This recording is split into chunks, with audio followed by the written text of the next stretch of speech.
J'ai lancé mon agence web et tech il y a 1 an et voici comment on a trouvé nos clients.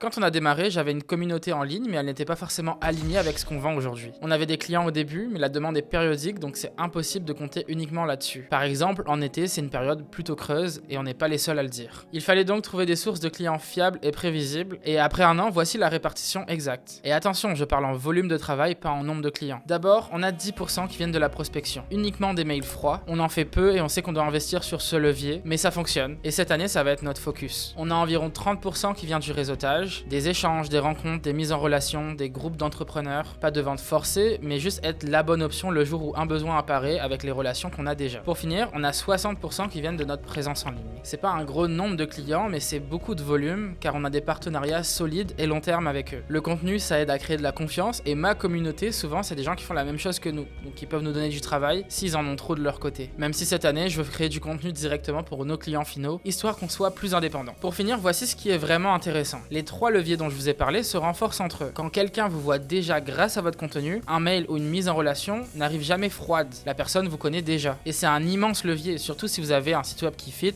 avec des réseaux qui fonctionnent. À ce moment-là, la confiance se crée facilement. Et donc, la conversion est beaucoup plus simple. Donc si vous lancez une agence et vous cherchez à structurer votre acquisition, ne misez pas tout sur un seul canal. Combinez-les et ça va faire un cercle vertueux. Dites-moi en commentaire quel levier vous apporte le plus de clients aujourd'hui. C'était Brice de chez Umbelly, l'agence web et AI qui réalise vos projets.